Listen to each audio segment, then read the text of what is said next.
Baik, langsung saja kita mulai. Assalamualaikum warahmatullahi wabarakatuh.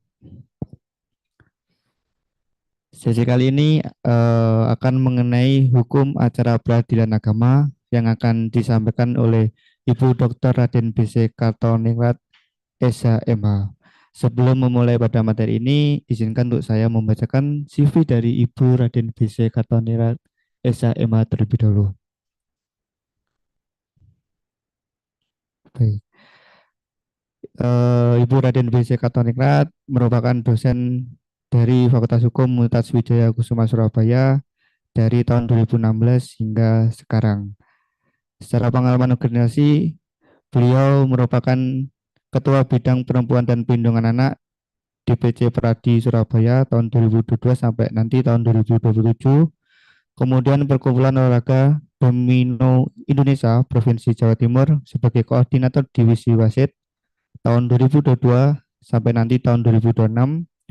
Kemudian MKGR Jawa Timur sebagai Wakil Sekretaris Bidang Hukum tahun 2022 sampai tahun 2026 nanti. Kemudian Partai Golkar Jawa Timur sebagai anggota Biro Bidang Hukum dan HAM.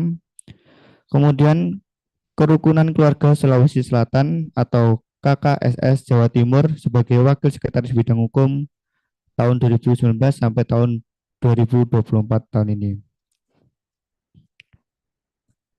Beliau merupakan lulusan S1 Ilmu Hukum Universitas Airlangga tahun 2021, kemudian lulus Magister Hukum Ilmu Hukum Universitas Airlangga tahun 2014, dan lulus Doktor Universitas Wijaya Kusuma Surabaya tahun 2012. Mohon maaf, S1 Universitas Wijaya Kusuma tahun 2012. Untuk itu, kepada Ibu Raden BC Kartonirat, SHM tempat dan waktu dipersilakan. Terima kasih, Mas Moderator. Saya mulai. Assalamualaikum warahmatullahi wabarakatuh. Selamat siang, tetap semangat ya. Ya, kita masih ada berapa kali pertemuan lagi, jadi masih harus semangat. Oke, jadi saya di sini didapuk untuk mengajar materi terkait hukum acara peradilan agama. Ya. Jadi langsung saja saya mulai terkait dengan peradilan agama. Apa itu peradilan?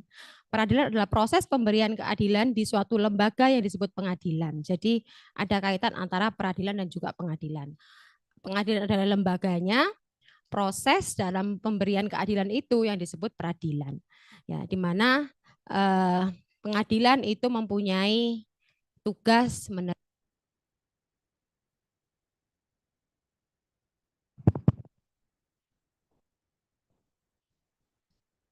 Saya lanjutkan, menerima, memeriksa, mengadili, dan menyelesaikan setiap perkara yang diajukan kepadanya. Dalam mengadili dan menyelesaikan suatu perkara itulah terletak proses pemberian keadilan yang dilakukan oleh hakim, baik itu hakim tunggal maupun majelis ya. Jadi memang proses mengadili itu tadi dan menyelesaikan suatu perkara itu yang disebut peradilan. Peradilan agama adalah proses pemberian keadilan berdasarkan hukum agama Islam kepada orang-orang Islam yang dilakukan di pengadilan agama dan pengadilan tinggi agama. Peradilan agama dalam sistem peradilan nasional Indonesia di samping peradilan umum, peradilan militer, dan peradilan tata usaha negara merupakan salah satu pelaksana kekuasaan kehakiman dalam negara kesatuan Republik Indonesia. Jadi ada 4 lembaga peradilan yang berlaku di Indonesia selain daripada peradilan agama, tentunya ada peradilan umum, peradilan militer, dan juga peradilan tun. Nah, peradilan agama itu tidak sama dengan peradilan Islam, ya. Mengingat kalau kita flashback ke materi hukum Islam, bahwa hukum Islam itu bagian daripada agama Islam. Ya, jadi agama Islam itu lebih luas daripada hukum Islam itu sendiri. Sehingga peradilan agama adalah peradilan Islam di Indonesia, sebab jenis-jenis perkara yang ia boleh mengadilinya seluruhnya adalah jenis perkara menurut agama Islam. Dirangkaikannya kata-kata peradilan Islam dengan kata-kata di Indonesia adalah karena jenis perkara yang ia boleh mengadilinya tersebut tidaklah mencakup segala macam perkara menurut peradilan Islam secara universal. Tegasnya, peradilan agama adalah peradilan Islam limitatif yang telah disesuaikan atau dimutatis mutandiskan dengan keadaan di Indonesia. Jadi tidak serta-merta semua agama Islam yang ada dalam agama Islam itu berlaku di dalam peradilan agama. Hanya yang diakui, yang dimutatis mutandiskan, yang berlaku di peradilan agama. Kata peradilan Islam yang tanpa dirangkaikan dengan kata-kata di Indonesia dimaksudkan adalah peradilan Islam menurut konsepsi Islam secara universal. Peradilan Islam itu meliputi segala jenis perkara menurut ajaran Islam secara universal. Oleh karena itu, di mana-mana asas peradilannya mempunyai prinsip-prinsip kesamaan sebab hukum Islam itu tetap satu dan berlaku atau dapat diberlakukan dimanapun, bukan hanya suatu bangsa atau untuk satu negara tertentu saja. Untuk itu, agar tidak terjadi kekeliruan pemahaman, apabila yang dimaksudkan adalah peradilan Islam di Indonesia, maka cukup digunakan istilah peradilan agama. Ini sebatas pengetahuan terkait dengan peradilan agama dan juga peradilan Islam di Indonesia. Lalu kemudian terkait dengan hukum acaranya. Nah, kalau kita pahami bahwa hukum acara pengadilan agama itu sama dengan pengadilan umum, tetapi ada hal-hal tertentu yang tidak sama. Ya, bahwa peradilan agama adalah peradilan perdata, sedangkan peradilan umum adalah juga peradilan perdata di samping peradilan pidana. Jadi dalam peradilan umum itu lebih luas ya dibandingkan peradilan agama. Karena dalam peradilan agama itu ada prinsip-prinsip syariah atau prinsip-prinsip dalam agama yang berlaku juga di dalamnya. Jika dapat disimpulkan bahwa hukum acara perdata itu sebenarnya mempunyai dua unsur atau objek yang diaturnya. Yang pertama, orang yang maju bertindak ke muka pengadilan karena terjadinya pelanggaran atau peristiwa-peristiwa perdata yang perlu ditertibkan kembali. Yang kedua, pengadilan itu sendiri yang akan menertibkan kembali hukum perdata yang telah dilanggar dimaksud.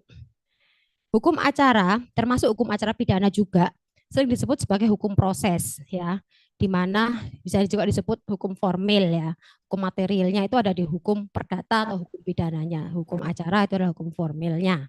Ya, proses artinya rangkaian pembuatan, sehingga tepatlah perumpamaan bahwa hukum itu selama jalannya dalam proses di muka pengadilan masih dalam pembuatan, ya. Jadi masih artinya, makanya kenapa ada tidak boleh menghakimi seseorang ketika belum diputus di pengadilannya, itu karena masih ada proses, ya, belum selesai. Ya, selesainya dari proses pembuatan ialah setelah ia diputus dan putusan itu sudah memperoleh kekuatan hukum yang tetap atau inkrah. Juga bisa disebut hukum proses karena hukum acara itu sendiri dari rangkaian cara-cara berbuat atau bertindak, mulai dari memasukkan gugatan atau permohonan sampai selesai diputus dan dilaksanakan, yang mana bentuknya adalah eksekusi. Sebagaimana diketahui bahwa peradilan agama adalah peradilan perdata dan peradilan Islam di Indonesia, jadi ia harus mengindahkan peraturan perundang-undangan negara dan syariat Islam sekaligus. Oleh karena itu, rumusan hukum acara peradilan agama yaitu segala peraturan, baik yang bersumber dari peraturan perundang-undangan negara maupun dari peraturan perundang-undangan maupun dari syariat Islam yang mengatur bagaimana cara pengadilan agama tersebut menyelesaikan perkaranya, untuk mewujudkan hukum material Islam yang menjadi kekuasaan peradilan agama. Jadi selain daripada hukum perdata, di dalam peradilan agama juga tentunya terkait dengan hukum material Islam, yang mana tentunya Al-Quran dan hadis itu juga menjadi salah satu acuan dari putusan hakim. Ruang lingkup peradilan agama di dalam Undang-Undang Dasar 45 Pasal 24 Ayat 1 menentukan bahwa kekuasaan kehakiman merupakan kekuasaan yang merdeka yang dilakukan oleh Mahkamah Agung dan peradilan di bawahnya.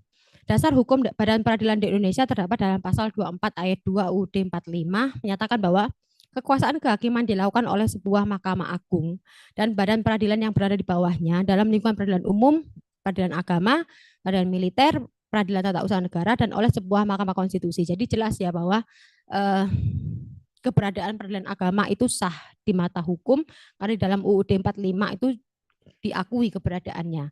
Jadi secara legalitas keberadaan dari peradilan agama itu sah di samping peradilan yang lain. Peradilan agama adalah salah satu pilar kekuasaan kehakiman, mempunyai tugas dan wewenang untuk memeriksa, mengadili, serta menyelesaikan setiap perkara tertentu berdasarkan hukum Islam. Dasar hukum peradilan agama, tentunya peradilan agama adalah peradilan negara yang sah di samping peradilan khusus. Tadi sudah saya singgung ya sebelumnya bahwa diberi wewenang oleh peraturan perundang-undangan negara untuk mewujudkan hukum material Islam dalam batas-batas kekuasaannya. Sehingga ada Al-Quran, hadis, dan kitab-kitab fikih itu juga menjadi sumber hukum yang berlaku di dalam peradilan agama Islam. Ya, mulanya aturan terkait peradilan agama juga hukum acaranya masih tersebar di berbagai peraturan perundang-undangan. Jadi sebelum adanya Undang-Undang Nomor 7 Tahun 89, legalitas atau hukum yang menjadi sumber terkait dengan peradilan agama itu masih tersebar di berbagai peraturan. Belum ada undang-undang yang khusus mengaturnya. Namun sejak Undang-Undang Nomor 7 Tahun 89 tentang peradilan agama yang berlaku sejak tanggal 29 Desember 89, maka hukum acara peradilan agama menjadi konkret, di mana dalam pasal 54 Undang-Undang tersebut menyatakan hukum acara yang berlaku pada pengadilan dalam lingkup peradilan agama adalah hukum acara perdata yang berlaku dalam lingkungan peradilan umum kecuali yang telah diatur secara khusus dalam undang-undang ini. Jadi acuannya masih juga sama dengan hukum acara perdata yang berlaku di peradilan umum, di samping itu juga yang diatur secara khusus dalam undang-undang ini. Artinya yang secara khusus itu berarti adalah hal-hal yang tidak diatur dalam hukum acara peradilan hukum acara perdata secara umum.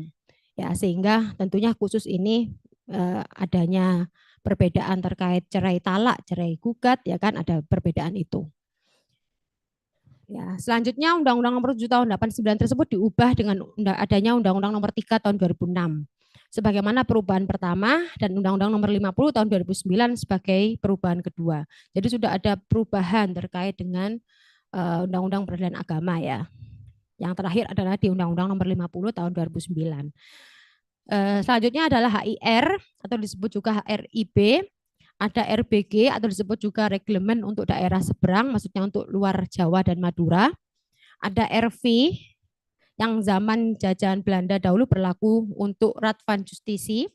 Ada BW, ada Undang-Undang Nomor 2 Tahun 86 tentang Peradilan Umum, Undang-Undang 48 Tahun 2009 tentang Kekuasaan Kehakiman, Undang-Undang 14 Tahun 85 tentang Mahkamah Agung sebagaimana telah diubah dengan Undang-Undang Nomor 5 Tahun 2004 dan perubahan kedua dengan Undang-Undang Nomor 3 Tahun 2009, Undang-Undang Nomor 1 Tahun 74 dan PP Nomor 9 Tahun 75 tentang perkawinan dan pelaksanaannya, Undang-Undang 41 2004 tentang wakaf, Undang-Undang 21 Tahun 2008 tentang perbankan syariah, Undang-Undang Nomor 23 Tahun 2011 tentang zakat, Inpres Nomor 1 Tahun 91 tentang kompilasi hukum Islam.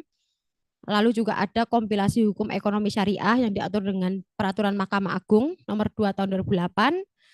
Ada juga tata cara penyelesaian perkara ekonomi syariah yang juga diatur melalui Perma Nomor 14 Tahun 2016 dan peraturan-peraturan lain yang berkaitan dengan ekonomi syariah dan perbankan syariah. Jadi sangat kompleks ya peraturan terkait dengan peradilan agama.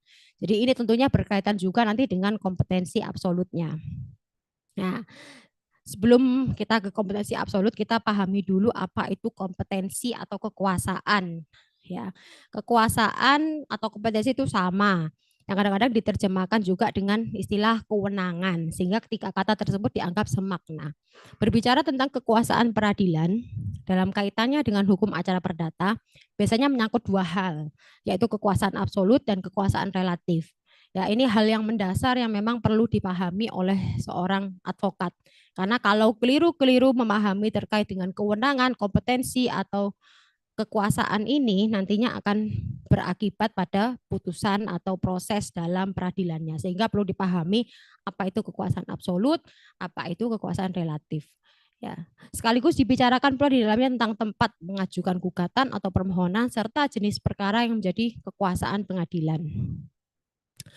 Nah, kompetensi absolut artinya kekuasaan pengadilan yang berhubungan dengan jenis perkara atau pengadilan atau tingkatan pengadilan dalam perbedaannya dengan jenis perkara atau jenis pengadilan atau tingkatan pengadilan lainnya. Misalnya, pengadilan agama berkuasa atas perkara perkawinan bagi mereka yang beragama Islam, sedangkan bagi yang selain Islam menjadi kekuasaan peradilan umum. Nah, ini kalau misalnya keliru, nah nanti bisa batalkan gugatannya. Jadi artinya bisa ditolak oleh pengadilan karena bukan kompetensi absolutnya. Itu jadi tidak sampai menunggu proses lama, ketika awal sidang langsung hakim akan menolak ya.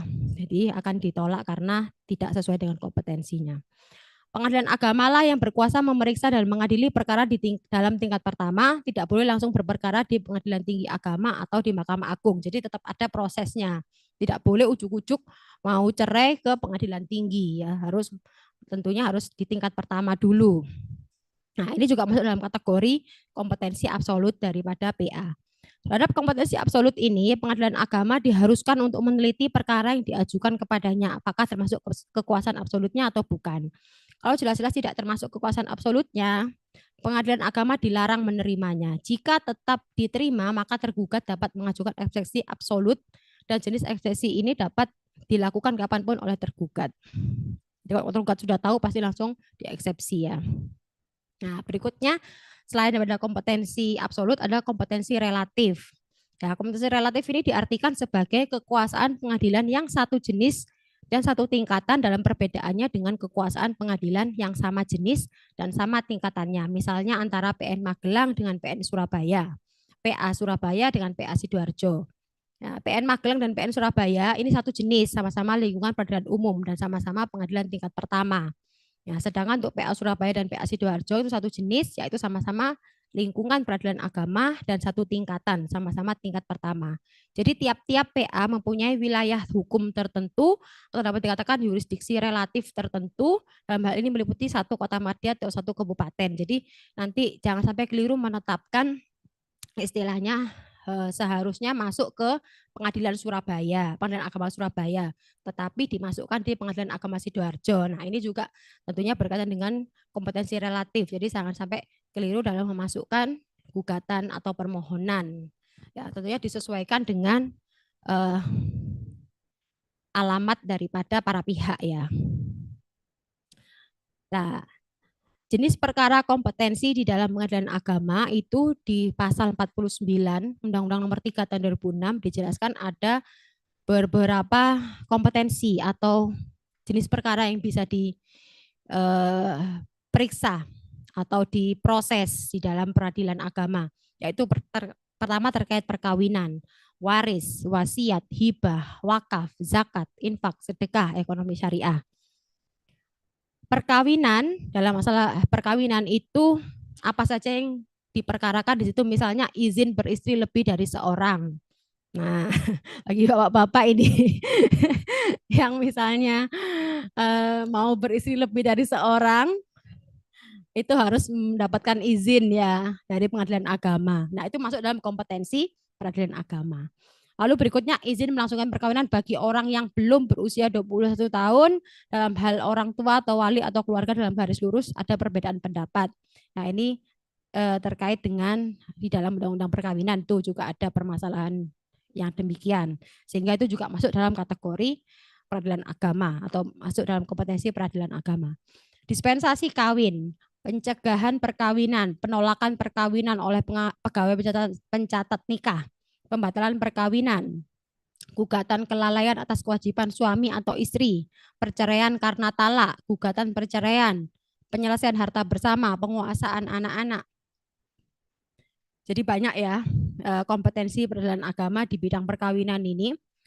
Ada terkait dengan penentuan kewajiban memberi biaya penghidupan oleh suami kepada bekas istri atau penentuan suatu kewajiban bagi bekas istri. Putusan tentang sah atau tidaknya seorang anak. Putusan tentang pencabutan kekuasaan orang tua, pencabutan kekuasaan wali, penunjukan orang lain sebagai wali oleh pengadilan dalam hal kekuasaan seorang wali dicabut, menunjuk seorang wali dalam hal seorang anak yang belum cukup umur atau 18 tahun yang ditinggal kedua orang tuanya padahal tidak ada penunjukan wali oleh orang tuanya. Pembebanan kewajiban ganti kerugian terhadap wali yang telah menyebabkan kerugian atas harta benda anak yang ada di bawah kekuasaannya. Penetapan asal-usul seorang anak. Putusan tentang penolakan pemberian keterangan untuk melakukan perkawinan campuran. Nah, jadi terkait juga perkawinan campuran juga ada yang menjadi kewenangan PA di situ ya. Pernyataan tentang sahnya perkawinan yang terjadi sebelum Undang-Undang Nomor 1 Tahun 74 tentang perkawinan dan dijalankan menurut peraturan yang lain. Kenapa sahnya perkawinan yang terjadi sebelum Undang-Undang 174 ini tentunya kalau sekarang mungkin sudah tidak ada ya, tapi pada masa nenek-nenek kita atau ya leluhur kita ya kan, belum adanya Undang-Undang 74, tentunya perkawinan itu dikatakan sah atau tidak itu harus ada penetapan atau pernyataan dari pengadilan agama. Karena zaman dulu kan sebelum adanya Undang-Undang 74 kan belum jelas terkait dengan itu, sehingga harus ada pernyataan dari PA. Lalu yang berikutnya adalah terkait waris. Nah, ini juga salah satu dari jenis perkara yang banyak terjadi di pengadilan agama, yang tentunya yang pertama adalah masalah perceraian ya. Kalau kita singgah ke PA itu per hari aja sudah bisa sampai 50 kasus ya pendaftaran untuk perceraian itu. Nah, jadi memang top one-nya itu adalah perkara perceraian, lalu yang berikutnya adalah masalah waris, itu juga menjadi masalah yang cukup banyak juga diadili di pengadilan agama. Ya, waris ini tentunya untuk penentuan mengenai siapa yang menjadi ahli waris, penentuan mengenai harta waris atau harta peninggalan, penentuan bagian masing-masing ahli waris, dan melaksanakan pembagian harta peninggalan tersebut, serta penetapan pengadilan atas permohonan seseorang tentang penentuan siapa yang menjadi ahli waris, penentuan bagian masing-masing ahli waris. Ada jurisprudensi Mahkamah Agung nomor 172K garing SIP garing 1974 terhadap peristiwa waris hukum terhadap peristiwa hukum waris yang diberlakukan ditentukan berdasarkan agama pewaris. Ya, putusan Mahkamah Agung nomor 51 K garing AG garing 1999 ahli waris beda agama mendapat wasiat wajibah, juga baca pasal 209 KHI. Nah, jadi artinya ada di situ terkait dengan kalau yang kalau yang mewaris itu beda agama dengan yang diwaris, ya, atau pewaris dengan yang mewaris itu beda agama. Itu ada jurisprudensinya. Ya, berikutnya adalah wasiat. Wasiat adalah perbuatan seseorang memberikan suatu benda atau manfaat kepada orang lain atau lembaga badan hukum yang berlaku setelah yang memberi tersebut meninggal dunia. Jadi kalau wasiat itu harus dipahami bahwa harus diberi atau berlakunya itu setelah yang memberikan itu meninggal dunia. Jadi bisa diberikannya sebelum meninggal, tapi setelah meninggal baru berlaku. Jadi tidak serta-merta setelah diberi langsung bisa digunakan, itu enggak boleh. Jadi wasiat itu benar-benar harus bisa dimanfaatkan setelah yang mewasiat itu meninggal dunia. Dalam waris Islam dikenal adanya wasiat. Orang yang telah berumur sekurang-kurangnya 21 tahun, berakal sehat, dan tanpa adanya paksaan dapat mewasiatkan sebagian harta bendanya kepada orang lain atau lembaga. Baca di pasal 194 kompilasi hukum Islam. Sumbernya di situ ya, terkait dengan syarat-syarat orang yang bisa mewasiat. Jumlah maksimal yang dapat diberikan dalam wasiat yaitu sepertiga dari harta warisannya, kecuali semua ahli waris menyetujui maka boleh lebih dari sepertiga. Jadi tidak boleh semua diwasiatkan, nggak boleh. Harus maksimal adalah sepertiga dari jumlah warisannya. Kecuali ahli warisnya, anak-anaknya ini setuju kalau misalnya mau dikasih lebih dari sepertiga harta warisannya. Tapi ya kebanyakan namanya ahli waris juga mungkin setuju. Ya, berikutnya ada hibah. Hibah ini juga bagian daripada kompetensi pengadilan agama, yang mana hibah itu adalah pemberian suatu benda secara sukarela dan tanpa imbalan dari seseorang atau badan hukum kepada orang lain yang masih hidup atau badan hukum untuk dimiliki. Ya, jadi pemberian hibah ini tidak dapat ditarik kembali kecuali hibah dari orang tua kepada anak kandungnya. Kenapa anak kandung itu bisa diambil kembali ya? Karena memang istilahnya kan ada hubungan darah, sehingga menurut pasal 212 KHI itu bisa ditarik kembali kalau misalnya hibahnya kepada anaknya. Tapi kalau hibah kepada orang lain itu tidak boleh ditarik kembali. Jadi kalau misalnya saya mau menghibahkan tanah untuk masjid misalnya, itu anak saya nggak bisa mengambil tanah itu karena dasarnya hibah memang tidak boleh ditarik kembali. Kecuali kalau saya ngasih tanah itu ke anak saya, yang kemudian setelah itu anak saya itu meninggal misalnya, kemudian menantu saya yang mengelola berikutnya, tapi saya nggak berkenan karena merasa itu seharusnya untuk anak saya, tapi anak saya sudah meninggal, saya tarik kembali, itu boleh. Ya, jadi itu yang maksud kenapa hibah kepada anak itu boleh diambil tarik kembali. Ya, karena hibah kepada anak kandung itu dapat diperhitungkan sebagai warisan. Ya, namanya warisan kan terserah yang mau ngasih ya. Jumlah atau batasan dalam hibah tidak ada batasannya apabila diberikan kepada orang lain. Beda dengan tadi wasiat ya, ada batasannya. Kalau hibah itu tidak ada batasannya. Lalu kemudian pengertian wakaf. Jadi berikutnya adalah wakaf adalah perbuatan hukum wakif atau pihak yang mewakafkan harta benda miliknya untuk dimanfaatkan selamanya atau untuk jangka waktu tertentu sesuai dengan kepentingannya guna keperluan ibadah dan atau kesejahteraan umum menurut syariah. Ya. Jadi kalau misalnya mau memberikan tanah untuk fasilitas umum itu terserah mau bentuknya hibah atau wakaf itu terserah. Tapi kebanyakan sih memang bentuknya wakaf ya. Ya, kalau untuk tempat ibadah. Padahal kalau misalnya bentuknya adalah hibah itu tadi tidak bisa ditarik kembali. Tapi kebanyakan yang diserahkan itu bentuknya adalah wakaf. Ya, lalu berikutnya ada zakat. Zakat adalah harta yang wajib disisihkan oleh seorang muslim atau badan hukum yang dimiliki oleh orang muslim sesuai dengan ketentuan syariah untuk diberikan kepada yang berhak menerimanya. Ya, terkait dengan zakat itu juga diatur dalam Undang-Undang Nomor 23 tahun 2011.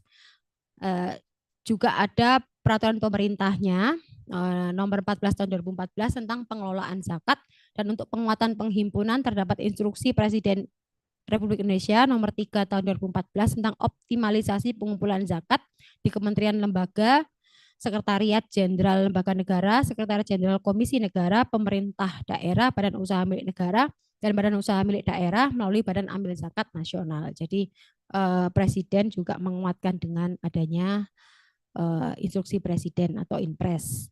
Ya, lalu ada infak, juga merupakan perbuatan seseorang memberikan sesuatu pada orang lain guna menutupi kebutuhan baik berupa makanan, minuman, mendermakan, memberikan rezeki atau karunia, atau menafkahkan sesuatu kepada orang lain berdasarkan rasa ikhlas dan karena Allah Subhanahu wa taala. Ya. Kalau misalnya ada pertanyaan, emangnya ada ya Bu permasalahan terkait zakat, infak, sodako? Ya tidak menutup kemungkinan ya, karena namanya berhubungan dengan materi, berhubungan dengan uang itu pasti bisa saja terjadi konflik. Nah, konflik-konflik yang demikian itu tentunya menjadi kompetensi peradilan agama. Jangan terus dimintakan ke pengadilan negeri, ya kan salah itu ya. Jadi artinya itu juga menjadi kompetensi peradilan agama. Nah, lalu berikutnya tadi sodako ya, ada kaitannya dengan zakat, infak, sodako. Di mana sodako adalah perbuatan seseorang memberikan sesuatu kepada orang lain atau lembaga badan hukum secara spontan dan sukarela tanpa dibatasi oleh waktu dan jumlah tertentu dengan mengharap ridha Allah Subhanahu wa taala dan pahala semata. Ya, yang terakhir terkait dengan kompetensi peradilan agama itu adalah mengenai ekonomi syariah. Penjelasan pasal 49 Undang-Undang Nomor 3 tahun 2006 pada huruf I menjelaskan bahwa yang dimaksud dengan ekonomi syariah adalah perbuatan atas kegiatan usaha yang dilaksanakan menurut prinsip syariah. Apa saja? Antara lain ada bank syariah, lembaga keuangan mikro syariah, asuransi syariah, reasuransi syariah, reksadana syariah, dan semua yang ada istilah syariah. Ya. Kenapa? Sekarang tuh banyak sekali yang menggunakan istilah-istilah syariah untuk membedakan bahwa sistemnya tidak konvensional tapi syariah. Adanya kata-kata syariah tentunya mempunyai konsekuensi ya.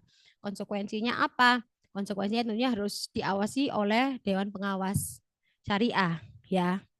Ya, jadi ada Dewan Pengawas Syariah yang mengawasi terkait dengan sesuai enggak dengan prinsip-prinsip syariah. Nah, itu juga kalau misalnya terjadi masalah dengan lembaga-lembaga syariah itu tadi tentunya masuk dalam kompetensi peradilan agama.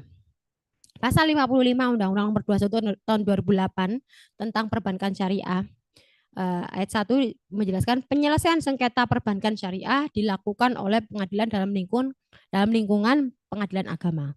Dalam hal para pihak telah memperjanjikan penyelesaian sengketa selain sebagaimana dimaksud pada ayat 1, maka penyelesaian sengketa dilakukan sesuai dengan isi perjanjian. Ya, artinya kalau misalnya di dalam perjanjian para pihak itu tidak memilih pengadilan agama, tetapi memilih melalui bani misalnya atau Basyarnas misalnya. Ya, itu yang terkait dengan syariah ya, arbitrase syariah. Nah, itu diizinkan ya berdasarkan pasal 55 Undang-Undang Nomor 21 Tahun 2008. Kenapa? Karena biasanya kalau orang bisnis itu memang nggak suka bertele-tele ya. Kalau menggunakan eh, menggunakan proses di pengadilan itu kan biasanya lama, sehingga mereka lebih senang menggunakan lembaga arbitrase. Nah, lalu kemudian ayat 3, penyelesaian sengketa sebagaimana dimaksud pada ayat 2 tidak boleh bertentangan dengan prinsip syariah ya.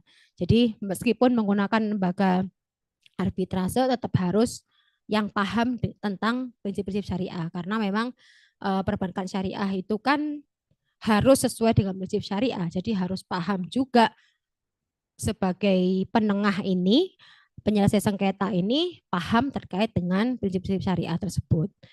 Penjelasan pasal 52 ayat 2 disebutkan bahwa yang dimaksud dengan penyelesaian sengketa selain sebagaimana dimaksud pada ayat 1 adalah upaya-upaya sebagai berikut, yaitu musyawarah, mediasi perbankan, dan juga melalui badan arbitrase syariah, Basyarnas, atau lembaga arbitrase lain, atau melalui pengadilan dalam lingkungan peradilan umum.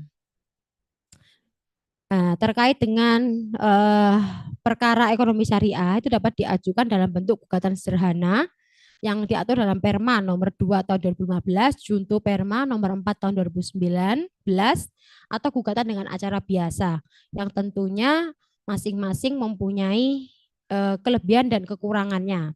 Ya, kalau misalnya dengan cara sederhana itu nilai gugatannya paling banyak 200 juta. Kalau cara biasa bisa lebih dari 200 juta. Domisili para pihak juga kalau cara sederhana tentunya sangat terbatas, hanya terkait penggugat dan tergugat berdomisili di wilayah hukum yang sama. Kalau misalnya tidak di wilayah hukum yang sama itu tidak bisa menggunakan cara sederhana, tapi harus menggunakan cara biasa. Jumlah para pihak juga dibatasi untuk cara sederhana. Alamat tergugat juga harus diketahui. Ya, jadi itu tadi di slide saya pikir mengenai itu bisa dibaca ya. Lalu berikutnya yang paling penting adalah terkait prosedur dan mekanisme berperkara di pengadilan agama karena Bapak Ibu semuanya adalah calon advokat sehingga harus paham bagaimana kalau misalnya nanti ada kasus atau perkara yang datang yang mana ranahnya harus diselesaikan di pengadilan agama. Nah, sehingga tentunya yang pertama adalah pendaftaran perkara, gugatan, dan permohonan. Ya, yang pertama pihak-pihak dapat mengajukan gugatan atau permohonan, baik itu dirinya pribadi, kuasa hukum, ya kalau misalnya menggunakan jasa Bapak Ibu sebagai kuasa hukum. Yang berikutnya adalah gugatan kelompok ya atau class action. Itu juga ada, misalnya beramai-ramai dalam satu perkara yang sama. Itu namanya class action. Lalu yang berikutnya petugas meja 1 menerima gugatan, permohonan, verset, permohonan eksekusi dan perlawanan pihak ketiga atau dedan verset. Ya. Berikutnya dalam hal pendaftaran perkara, dokumen yang perlu diserahkan kepada petugas meja 1 adalah yang pertama tentunya adalah surat gugatan atau surat permohonan yang ditujukan kepada ketua pengadilan agama yang berwenang minimal 2 rangkap. Khusus surat gugatan jumlah rangkapnya sesuai jumlah tergugat. Kalau tergugatnya 5 ya berarti rangkapnya adalah 5 plus 2. Ya, ternyata kan untuk arsip juga, untuk pengadilan, lalu kemudian untuk para pihak. Lalu kemudian surat kuasa khusus. Kalau misalnya Bapak Ibu sebagai kuasanya tentunya harus dilengkapi juga surat kuasa khususnya. Lalu kemudian fotokopi kartu anggota advokat yang masih berlaku dengan melampirkan berita acara penyumpahan oleh Ketua Pengadilan Tinggi. Ini juga penting ya. Makanya kenapa setelah sumpah Bapak Ibu harus menyimpan betul berita acara sumpah itu. Jadi kalau bisa di-scan, disimpan di file, di laptop atau di handphone, sehingga sewaktu-waktu misalnya dapat perkara, daftar kuasa itu bisa dicetak sewaktu-waktu ya. Ya, jadi itu penting untuk dilampirkan. Yang berikutnya, petugas meja 1 akan memberikan penjelasan yang dianggap perlu berkenaan dengan perkara yang diajukan dan menaksir panjar biaya perkara yang kemudian ditulis dalam SKUM atau surat kuasa untuk membayar. Besarnya panjar biaya perkara diperkirakan harus telah mencukupi untuk menyelesaikan perkara tersebut. Jadi nanti petugas yang akan menaksir berapa biaya panjar yang harus dibayarkan oleh pihak atau istilahnya yang mengajukan ya kuasanya. Petugas meja 1 kemudian menyerahkan kembali surat gugatan atau permohonan kepada pihak berperkara disertai dengan SKUM dalam rangkap 3. Berikutnya, pihak berperkara datang ke loket layanan bank untuk membayar biaya panjar perkara tersebut. Pengisian data dalam slip bank tersebut sesuai dengan SKUM. Jadi harus bayarnya itu harus sesuai dengan SKUM. Jadi misalnya di SKUM-nya ditulis 500.000 untuk biaya perkaranya, ya harus dibayar sesuai itu. Nggak boleh kurang, nggak boleh lebih. Karena nanti itu ada tertulis dalam jurnal keuangannya PA. Seperti nomor urut dan besarnya biaya penyetoran. Kemudian pihak berperkara menyerahkan slip bank yang telah diisi dan menyetorkan uang sebesar yang tertera dalam slip bank tersebut. Setelah pihak berperkara menerima slip bank yang telah divalidasi dari petugas layanan bank, pihak berperkara menyerahkan slip bank tersebut dan menyerahkan SKUM kepada pemegang kas atau kasir. Jadi harus diserahkan lagi ke kasir. Nah, setelah itu petugas pemegang kas atau kasir mencatat panjar biaya tersebut ke dalam jurnal keuangan perkara serta menandatangani SKUM, membubuhkan nomor perkara dan tanggal penerimaan perkara dalam SKUM. Nah, sehingga kalau sudah dapat nomor perkara, nah itu yang baru bisa diakui bahwa ternyata gugatan itu sudah terdaftar atau permohonan itu sudah terdaftar. Dan dalam surat gugatan atau permohonan sesuai dengan nomor dan tanggal saat pencatatan dalam jurnal keuangan perkara nanti ditok ya. Ada nanti nomor perkaranya.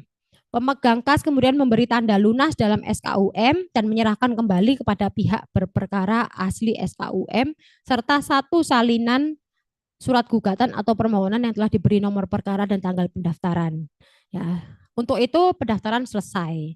Ya, jadi setelah melalui proses tadi ke meja 1 dan sampai pada pembayaran diberi nomor perkara berarti pendaftaran selesai. Berikutnya pihak-pihak berperkara akan dipanggil oleh jurusita atau jurusita pengganti untuk menghadap ke persidangan setelah ditetapkan susunan majelis hakim dan hari sidang pemeriksaan perkaranya. Ya, jadi setelah dapat nomor perkara nanti kita akan diinfokan berikutnya terkait susunan majelis hakim dan juga hari sidang. Sidang pertama paling lambat 30 hari sejak pendaftaran. Jadi di pengadilan agama itu prosesnya dia sesuai timeline. Beda mungkin kalau di pengadilan negeri bisa lewat-lewat ya, tapi kalau di pengadilan agama itu sesuai timeline. Paling lambat 30 hari sejak pendaftaran sidang, hari pendaftaran itu sudah dapat kita jadwal sidang pertama. Pemanggilan pihak-pihak dilakukan paling lambat 3 hari sebelum persidangan. Nah, step berikutnya adalah masa persidangan, di mana pada masa persidangan ini pihak-pihak tentunya hadir di persidangan sesuai dengan panggilan sidang. Para pihak menyampaikan bukti-bukti yang diperlukan dalam meneguhkan dalil gugatannya atau bantahannya. Yang ketiga, setelah majelis hakim membacakan putusan dalam sidang yang terbuka untuk umum, ketua majelis memberitahukan pada penggugat atau pemohon untuk menghadap kasir guna mengecek pajar biaya perkara yang bersangkutan. Ya, ini seandainya misalnya ada kurang dan lebihnya biaya perkara itu akan dimintakan atau diberikan kembali kepada para pihak. Ya, perkara harus sudah diputus paling lambat 6 bulan sejak pendaftaran, termasuk minutasi berkas perkara. Nah, setelah putusan tentunya apa yang dilakukan oleh Bapak Ibu selaku advokat ya, tentunya yang pertama adalah pemohon atau penggugat, selanjutnya atau kuasanya menghadap kepada pemegang kas untuk menanyakan perincian penggunaan panjar biaya perkara yang telah ia bayarkan dengan memberikan informasi nomor perkaranya. Ini penting. Jadi kenapa? Ternyata para advokat-advokat yang ada di PA itu bisa dapat juga uang lebih itu dari biaya panjar perkara loh. Jadi jangan diremehkan uang panjar perkara ini. Jadi kenapa kadang mereka itu ngecasnya untuk gugatan cerai 2,5 juta, 3 juta, 4 juta, ya kan ada yang kasih tarif seperti itu ya. Yang saya tahu dari teman-teman di Peradi itu. Nah, itu mereka dapatnya dari mana kemudian kok kok murah gitu ya, kok segitu. Ternyata mereka itu bisa dapat untung dari ngurus biaya panjang perkara ini. Jadi jangan dilupakan ini, jangan sampai hilang eh, slip pembayaran itu karena nanti misalnya selesai perkaranya itu kalau misalnya ada sisanya itu bisa diklaim. Nah, klien kan nggak ngerti, ya kan yang tahu kan kita sebagai lawyer.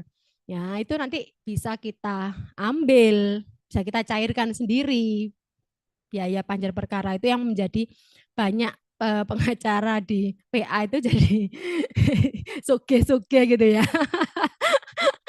Dua, pemegang kas berdasarkan buku jurnal keuangan perkara memberi penjelasan mengenai rincian penggunaan biaya perkara pada pemohon atau penggugat. Catatan, apabila terdapat sisa panjar biaya perkaranya, maka pemegang kas membuatkan kwitansi pengembalian sisa panjar biaya perkara dengan menuliskan jumlah uang sesuai sisa yang ada dalam buku jurnal dan diserahkan kepada pemohon atau penggugat untuk ditandatangani. Lalu kemudian kwitansi pengembalian sisa panjar biaya perkara terdiri dari 3 lembar. Yang pertama untuk pemegang kas, yang kedua untuk pemohon atau penggugat, lembar ketiga dimasukkan ke dalam berkas perkara. Pemohon atau penggugat setelah menerima kwitansi pengembalian sisa panjar biaya perkara dan menandatanganinya, kemudian menyerahkan kembali kwitansi tersebut kepada pemegang kas. Pemegang kas menyerahkan uang sejumlah yang tertera dalam kwitansi tersebut beserta tindasan pertama kwitansi kepada pihak pemohon atau penggugat. Nah, di sini kita dapat cair-cair gitu ya.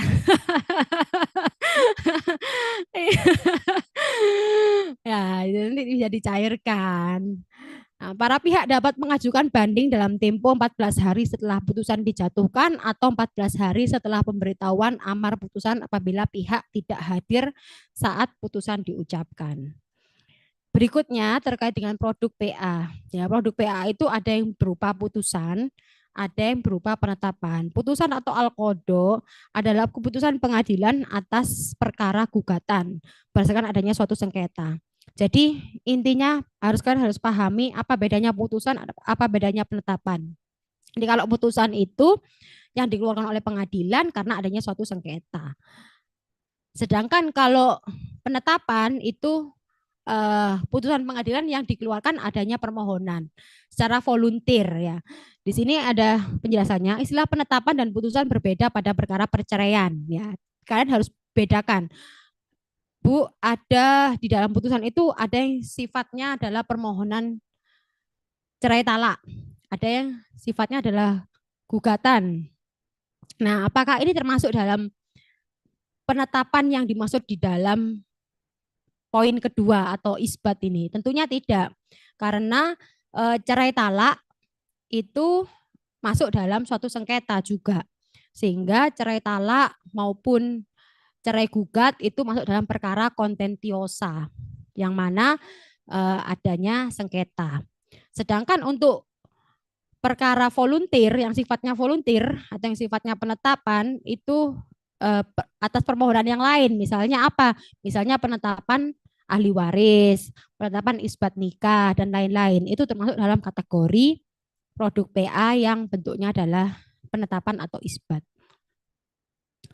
Produk PA lainnya yang berdasarkan pasal 107 ayat 2 Undang-Undang Nomor 7 tahun 89 yaitu berupa permohonan pertolongan pembagian harta peninggalan di luar sengketa antara orang-orang yang beragama Islam yang dilakukan berdasarkan hukum Islam. Produk ini dikenal dengan istilah P3HP. Lalu produk PA lainnya itu ada war making terkait dengan permohonan dari seorang atau ahli waris yang menyatakan sesuatu keadaan yang oleh panitera membubuhkan tanda tangannya pada pernyataan tersebut. Oke, sampai sini ada yang mau ditanyakan?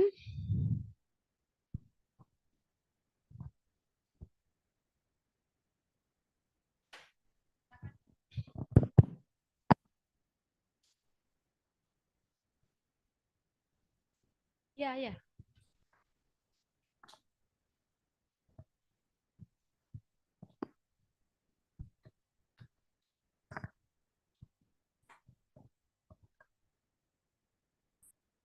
Tes. Selamat siang, Ibu. Saya Melisa. Ya, Nah, yang saya ingin tanyakan ini, jadi ini kasus asli ya, Bu ya. ya. Ada satu keluarga, Mm-mm. ini agamanya berbeda-beda. Ayah ibunya itu kebetulan Buddhis, Mm-mm. lalu anak pertamanya itu mualaf, Oh ya, anak kedua, ketiga Kristen, anak terakhirnya Buddhis ikut mamanya. oke. Nah, ternyata mama papanya ini udah meninggal, Mm-mm. kan pembagian waris tuh, Bu. Iya. Tapi ternyata si anak pertama yang mualaf ini itu menguasai semua warisnya dan tidak dibagikan kepada saudaranya. Nah, kalau kayak kasus seperti ini menggugatnya kemana, Bu? Ya, harus ikut Terima kasih. agama dari pewaris. Ya, orang tua artinya. Jadi nggak bisa ikut agama Islam. Ya, jadi ikut ke pengadilan negeri harusnya. Karena intinya harta waris itu harus mengikuti agama dari pewaris. Tidak boleh mengikuti agama ahli warisnya. Gitu. Ya. Yang lain? Ya.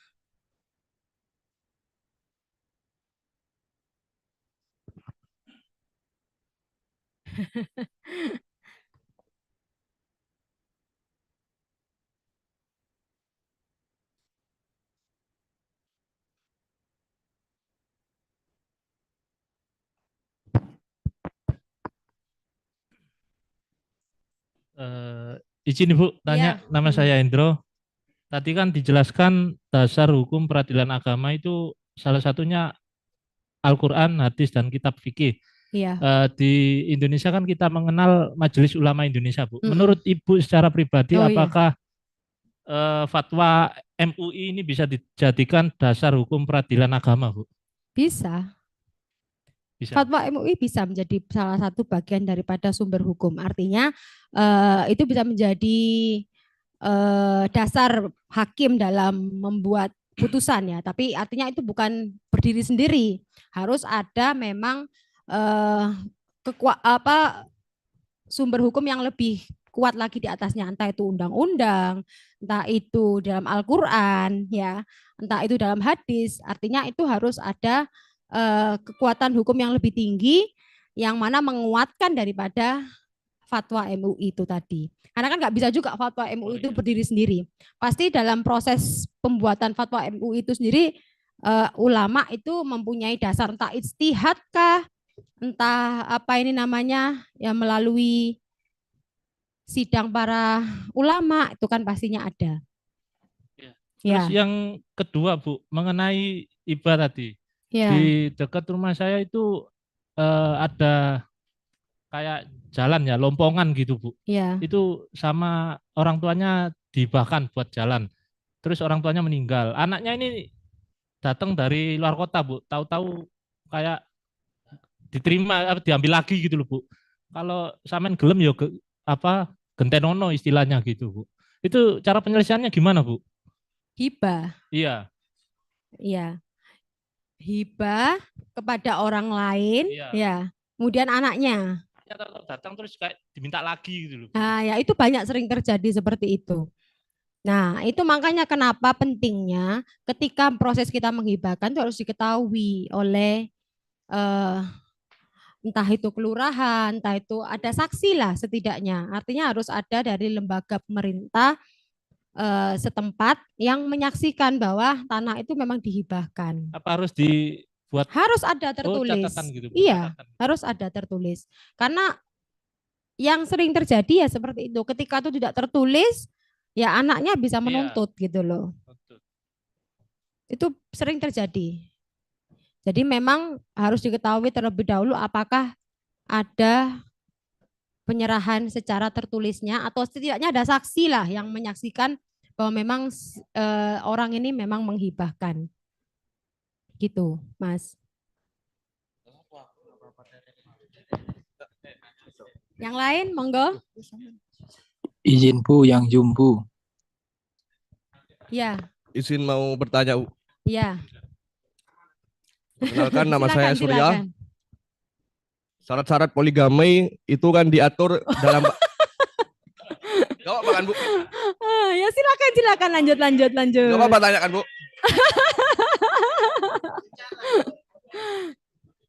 Syarat-syarat poligami itu kan diatur dalam pasal 4 dan pasal 5 Undang-Undang Nomor 1 Tahun 74 tentang Iya. perkawinan. Lalu apa saja syarat-syarat poligami selain dari kata adil, Bu? Hah? Selain dari kata adil. Selain dari kata adil, waduh itu pertanyaan tuh harus ke ulama kayaknya. Bu BC harus membedah surat An-Nisa dulu. Harus membedah. Saya nggak tahu. Ya, jadi tentunya selain kata adil tuh mampu. Ya. Ya, selain dari kata adil tuh mampu. Loh, nggak ada. Ya pastinya dalam Islam kan ya hanya adil dan mampu. Mampu itu artinya kalau kamu ngasihkan istri pertama satu rumah, ya istri kedua kasih ono satu rumah juga. Terus kalau kamu ngasih istri pertama mobil, istri kedua juga kamu kasihkan mobil. Itu yang disebut adil dan mampu. Jangan yang kamu kasih cuma istri kedua toh. Itu enggak adil.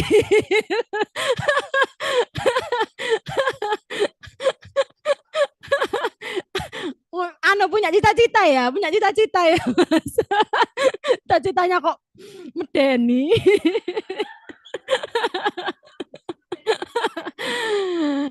Oke, yang lain, yang lain. Oh, yang di Zoom? Ya, sebentar yang di Zoom gimana? Monggo. Mohon izin Bu, kedengaran ya? Ya, dengar. Baik, Assalamualaikum warahmatullahi wabarakatuh. Waalaikumsalam.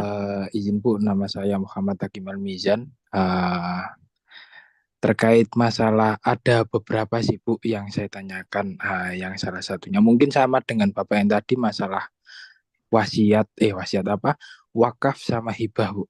Jadi sering kali terjadi di sekitar saya yang mana wakaf atau hibah itu ditarik ulang sama anaknya Bu. Jadi bahkan ada sempat beberapa bulan yang lalu itu terjadi meskipun sudah diketahui oleh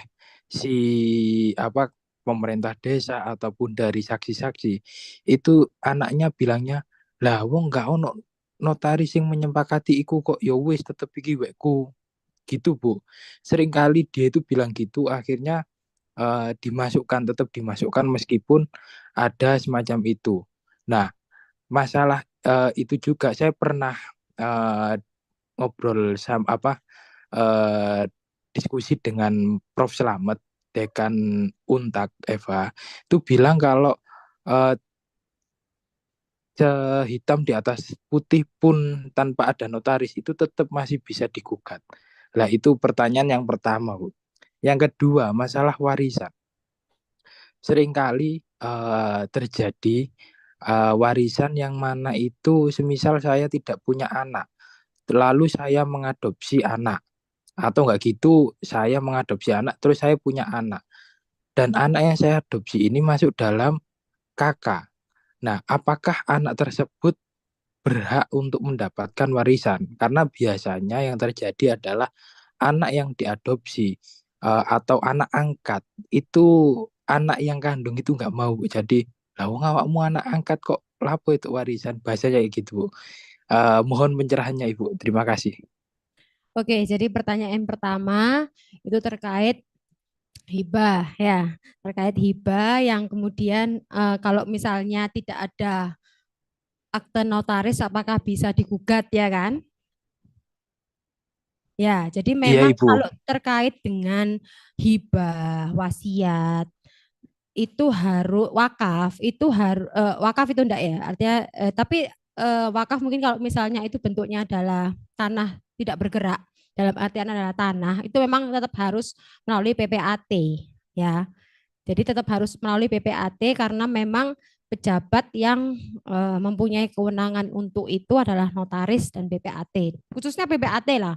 Karena memang itu adalah bentuknya tanah. Kecuali bentuknya tidak tanah, artinya selain tanah, misalnya kendaraan atau apa ya, yang selain daripada tanah lah, itu bisa tidak melalui notaris. Jadi bisa secara langsung saja.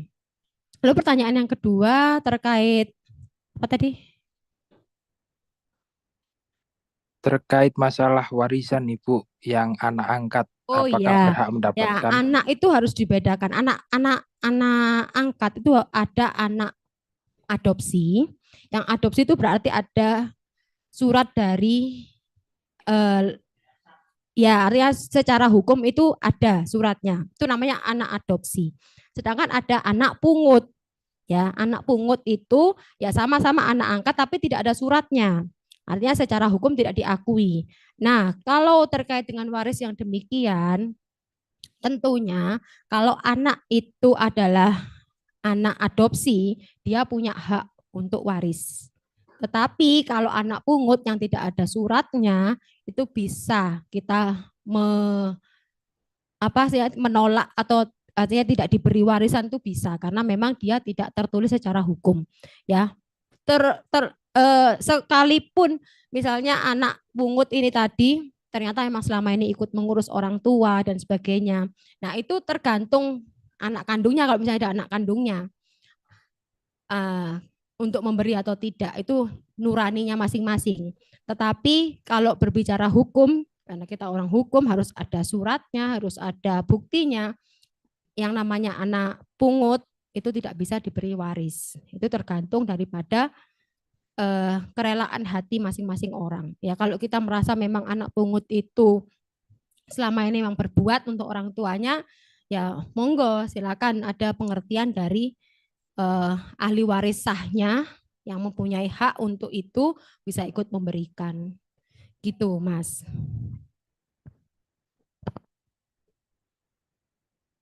Gimana, Mas? Ya. Ya, tapi ini sih Bu, mohon Ya. maaf ya Bu ya, menyela ya Bu ya. Dalam Islam anak pungut atau anak angkat itu kan tidak ada. Nah, itu pengertiannya kan cuma anak saja Bu. Loh, ya kan Bahwasanya katanya kayak anak angkat, ya kan? Anak angkat itu harus iya, dibuktikan. Anak angkatnya itu bentuknya tadi adalah anak pungut atau anak adopsi. iya Ibu. Cuma kan kalau di dalam hukum waris itu kan nggak ada tulisan di Islam ya Bu ya, bukan di itu cuma anak. Nah, apakah emang harus dibuktikan dengan legalitas hukum atau enggak? Ya Itu harus, dulu. kita orang hukum ya harus sesuai dengan legalitas, harus ada buktinya. Jadi anak-anak yang disebut anak itu memang anak kandung maupun anak adopsi. Jadi anak adopsi itu masuk kategori anak. Kalau anak pungut itu di luar daripada kategori anak itu tadi, Mas. Baik, berarti kalau semisal tetap dimasukkan dalam kartu keluarga mereka, tetap tidak bisa dikatakan anak ya Bu ya. Jadi tetap anak pungut atau anak angkat ya Bu ya. Iya, Baik, terima kasih Bu. setiap orang kan bisa masuk kakak, tapi kan belum semua anak, bukan mesti setiap orang itu punya hak waris, ya kan? Tuh. Oke, yang lain tadi yang di Saya belakang? Bu, Ya, siang Bu. ya. Ya, nama saya Syam. Jadi saya akan bertanya terkait kewenangan relatif. Oke. Memang pada prinsipnya ketika kita bicara perdata, kewenangan relatif wilayah itu ada di pihak tergugat kan. Pengajuan kediaman tergugat. Ini bukan perceraian ya, yang Ya. perdata. Oke. Tergugat kan. Lah, dalam teorinya itu kan menyebutkan bahwa ada pilihan pertama tergugat, kemudian objek, dan pilihan hukum. Nah, dari situ rasionalisasi dari ketiga itu apa Bu? Saya kurang paham terkait itu. Itu yang pertama Bu. Itu. Kemudian yang kedua terkait surat gugatan. Nah, dalam surat gugatan itu ada beberapa poin yang harus termuat. Salah satunya yakni petitum. Ya. Nah, di situ ketika kita ada salahnya, otomatis kita ada eksepsi dari pihak lawan, dari lawan kita. Lah, akhirnya timbul yang putusan tersebut jenis putusan hakim menjadi putusannya tidak diterima. Kan ada macam tidak diterima, kemudian ditolak, dikabulkan sebagian. Lah, implikasi hukum dari jenis-jenis putusan tersebut nanti larinya bagaimana? Oh itu hukum Begitu. perdata itu. Nanti kamu tanyakan di hukum acara perdata itu. Ya, tapi tak apa-apa. Saya sedikit banyak paham meskipun mungkin jawaban saya tidak sempurna, nanti bisa disempurnakan pada saat pengajarnya besok hukum acara perdata. Yang pertama tadi terkait dengan korelasi ya, korelasi dari gugatan itu diajukan di mana tadi? Di alamat tergugat atau apa tadi Mas? Aduh. Ya, objek ya itu tentunya ada kaitannya adalah untuk memudahkan. Tentunya jawaban yang pertama adalah untuk memudahkan untuk memudahkan penggugatnya. Kalau misalnya itu memang domisilinya tergugat di domisili tergugat, maka harus diajukan di pengadilan domisili penggugat. Kalau misalnya itu berkaitan dengan objek, itu harus diajukan di wilayah objek. Jadi memang ada kepentingan yang demikian itu tentunya kaitannya untuk memudahkan penggugat untuk melakukan gugatannya. Lalu yang berikutnya tadi terkait apa tadi? Implikasi hukum. Betul, Bu. Oke, jadi itu, jadi kalau di dalam hukum perdata, misalnya melanggar atau tidak sesuai dengan pasal 1320 itu kan terbagi dari 4 ayat ya kan. Nah, ayat 1 dan 2 itu dilanggar, itu melanggar syarat objektif. Sehingga tentunya itu bisa gugatan ditolak.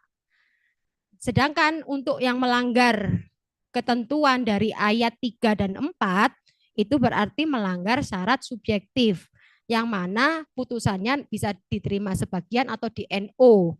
Ya, itu implikasinya. Jadi harus paham betul kalau perdata itu kan tidak jauh dari 1320 atau 1365 dalam kaitannya adalah PMH. Nah, kalau misalnya itu adalah dalam kaitan wan prestasi atau di dalam 1320 melanggar perjanjian itu implikasinya dari itu melanggar pasal 1320 yang ayat 1 dan 2 itu melanggar syarat objektif, melanggar pasal 1320 ayat 3 dan 4 itu melanggar syarat subjektif yang mana tentunya nanti bisa di NU gitu Mas. Ya. Ya. Mas, pertanyaan pertama Bu. Yang terkait tergugat berada di luar Jawa. Aduh, wis gak usah mic lah. Suaramu wis keras kok.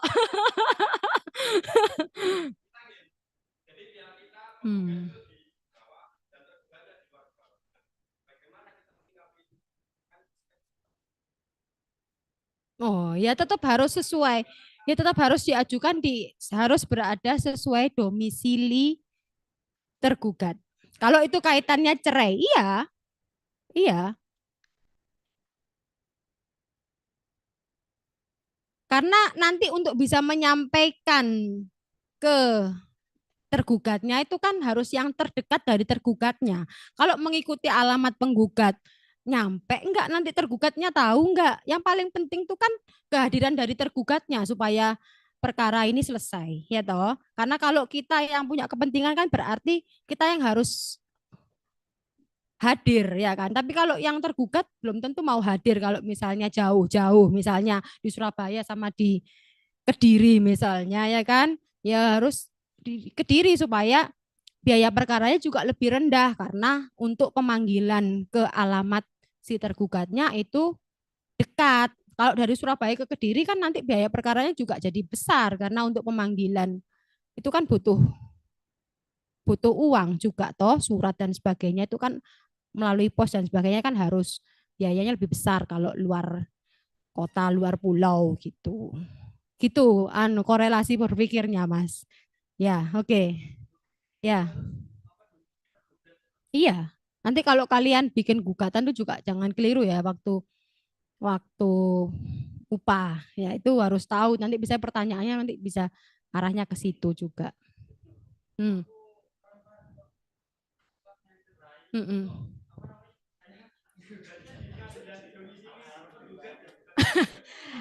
KTP-nya bapakmu mungkin masih satu sama ibumu. Tuh, jadi kalau Kalau KTP-nya bapakmu, kakaknya masih satu rumah, ibu bisa berkilah sesuai dengan alamat di KTP. Biar nggak ruwet, sehingga putusnya bisa first take. Nah, itu bisa juga diakal seperti itu. Karena kan ada dasarnya, kakaknya masih alamat yang sama dengan ibumu. Gitu. Oke, berikutnya saya mau ngasih teman-teman untuk contoh soal UPA terkait dengan eh, hukum acara peradilan agama. Saya share di grup ya. Nanti coba dikerjakan 15 menit.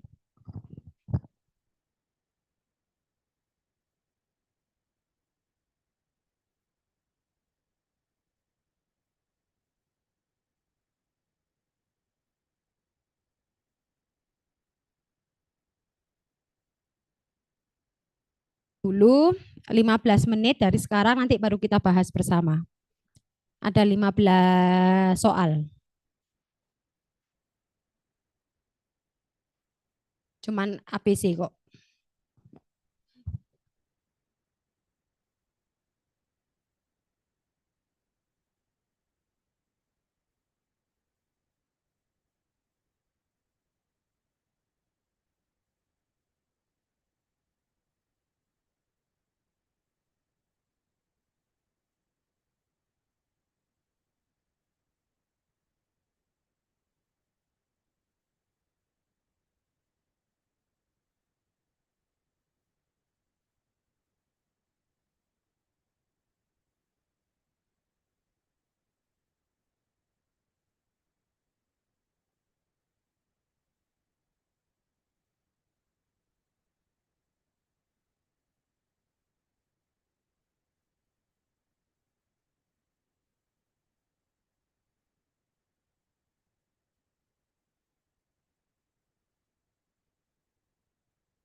Oke.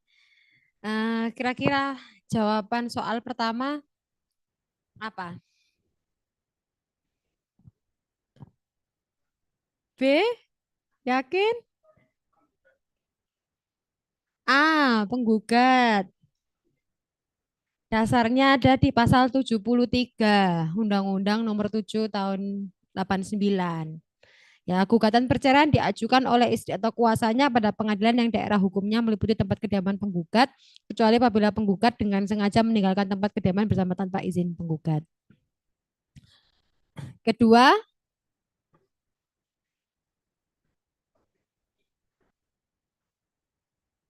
B.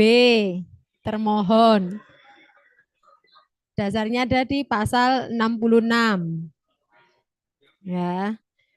Berikutnya nomor 3. B ya.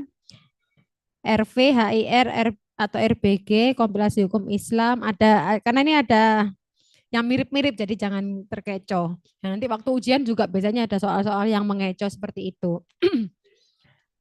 Berikutnya soal nomor 4. Pasal berapa? C, pasal 49 ya, tadi dijelaskan ya. Kompetensinya ada di pasal 49. Nomor 5. Hah? Salah semua. A.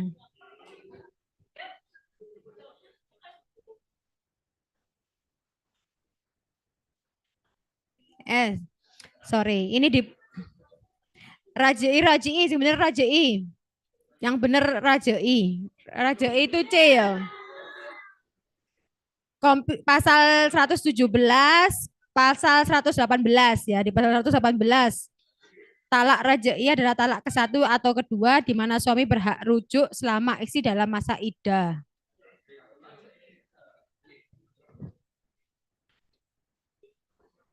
Ini di bukunya keliru ngetike. Berikutnya soal nomor 6 ya. Nomor 6 apa jawabannya? C. Taklik talak. Nomor 7. Berapa lama batas waktu? 6 bulan. Ya, di pasal 131 kompilasi hukum Islam. Berikutnya nomor 8.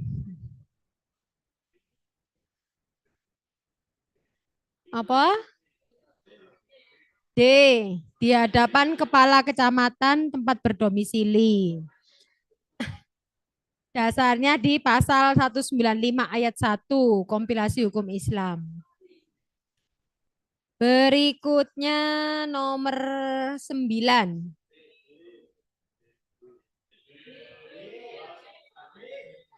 Apa? D.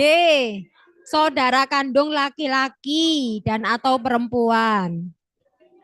Ya, di pasal 174 kompilasi hukum Islam. Kecuali loh ya, kecuali.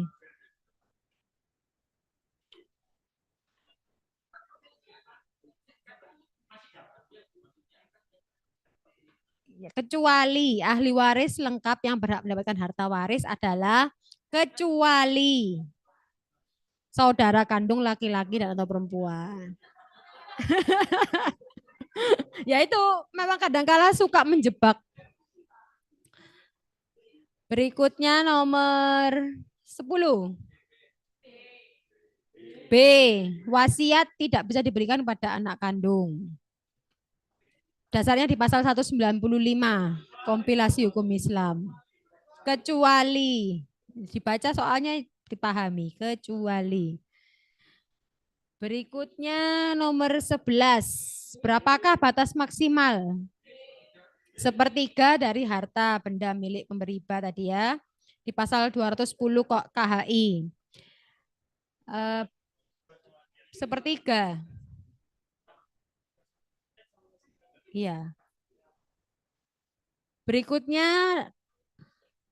nomor 12 ya. 12 apa? Nazir. Ya, pasal 215 kompilasi hukum Islam. Nomor 13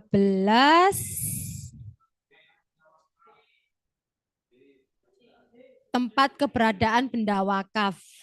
Ya, D. Nomor 14 C. Bismillahirrahmanirrahim diikuti dengan demi keadilan berdasarkan ketuhanan yang Maha Esa. Yang nomor 15 B. Kontentiosa. Ya, tadi kan harus dipahami kontentiosa sama volunteer. Oke, ada yang benar semua? Ada yang salah semua?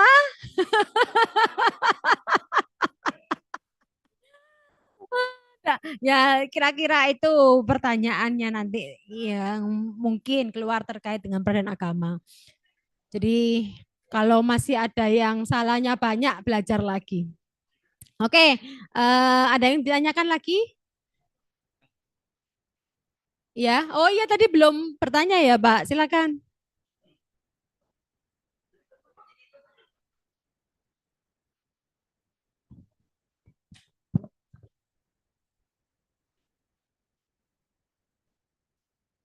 Kalau mic-nya enggak bisa pakai suara langsung aja, Pak.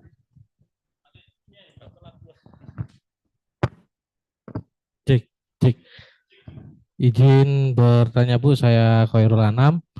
Di dalam gugatan apa itu ya, misalnya cerai gugat lah, ya kan?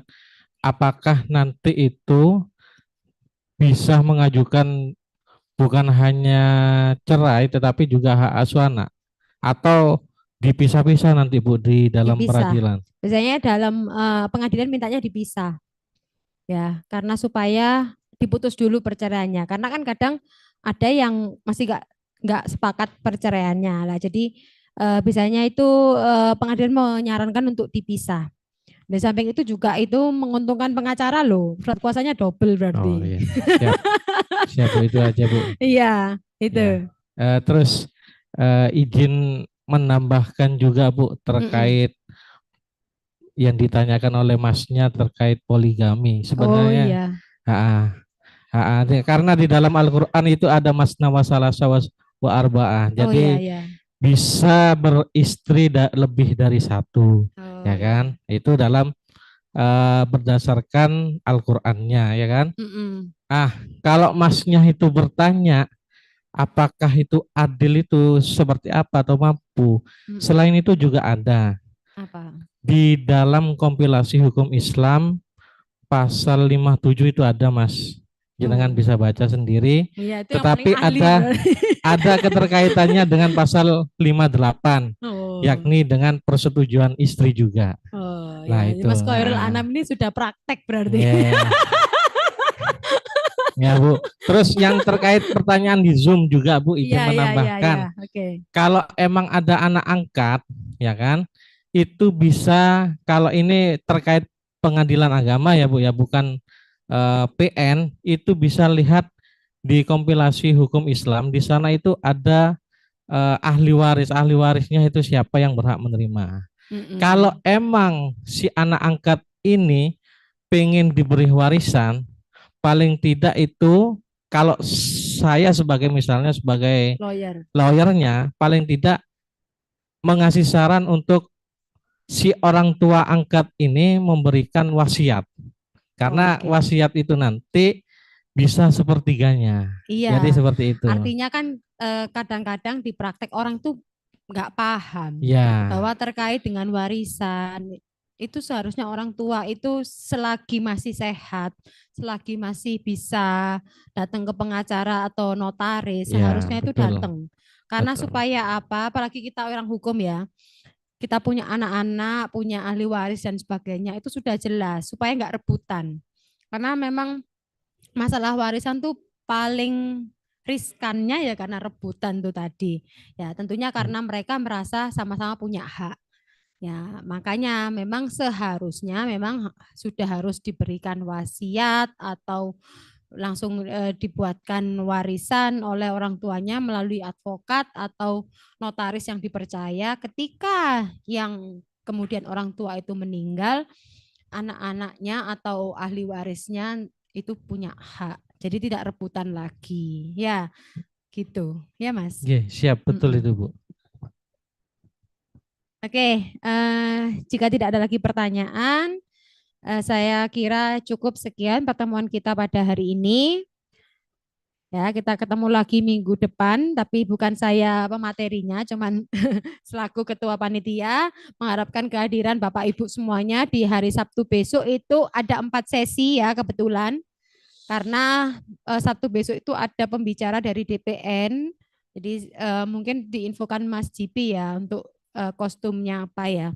Jadi karena ada DPN yang datang untuk Sabtu besok. Oke, terima kasih. Saya akhiri. Wassalamualaikum warahmatullahi wabarakatuh. Waalaikumsalam warahmatullahi wabarakatuh. Terima kasih kami sampaikan kepada Ibu Dr. Raden Fisika Toningrat SHMH atas materinya mengenai hukum acara peradilan agama. Kemudian langsung ditutup ya.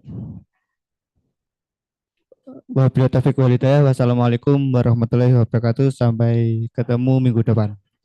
Terima kasih. Kita untuk foto bersama izin.